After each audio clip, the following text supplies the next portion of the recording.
than most. Here's what he says. So Diddy puts out a press release today on PR Newswire, and it says, "My name and my network, Revolt, have been mentioned recently by Comcast in reference to the Comcast U.S. Supreme Court case as an example of Comcast's inclusive practices with respect to African-American owned cable networks." The whole, we got a lot of black friends argument. So the first black friend they mentioned is Diddy. Shout out to Diddy for standing up. In fact, I remember being very surprised when Byron Allen was even allowed to go on the Breakfast Club, which I believe is deeply connected to Revolt. I don't know if Revolt owns it. I know Revolt. When I was there, I've been on the Breakfast Club 4 times. And I was supposed to go on there a 5th time this month. It just didn't work out. But Charlemagne, we text all the time. So I'm sure it'll happen at some point. But I remember when I was there, I saw Revolt everywhere. I saw Revolt on the wall. I saw Revolt on the camera. I saw a Revolt camera guy kind of asking me questions. I just saw Revolt. I said, I wonder what the relationship is between, the Breakfast Club and Revolt. So I was really surprised when Byron Allen was even allowed to go on the Breakfast Club to talk about Comcast so badly, because I thought, wait, aren't they like biting the hand that feeds them? Because media is so incestuous.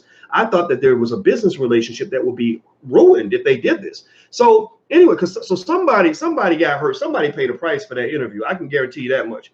So, or somebody had to get paid off. I don't know what went down, but it wasn't standard. It wasn't like you can go in media and always speak the truth that way. There's something happening behind the scenes to even allow that interview to even take place. While it is true that we are in business with Comcast, see, like I said, it is not accurate to use my name or my network as an example of inclusion. I do not want my name to be used inaccurately, so I must speak my truth.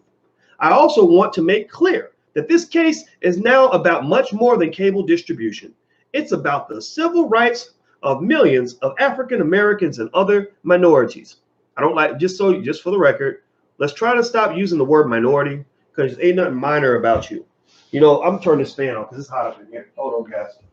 Ain't nothing minor about the original man and the original woman. Ain't nothing minor about that.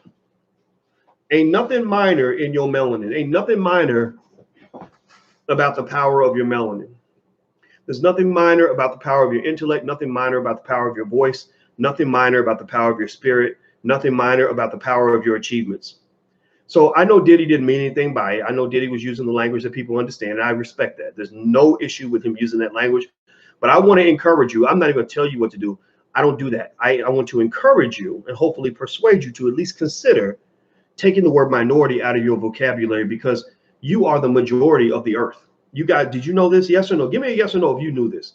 Did you know that we are the majority on the planet? We are the majority. So how the hell are we a minority? How are you going to go to a city like a Detroit or an Atlanta where we dominate the population in most parts of the city, and we still calling ourselves minorities? I don't want to be a minority. I'm not a minority.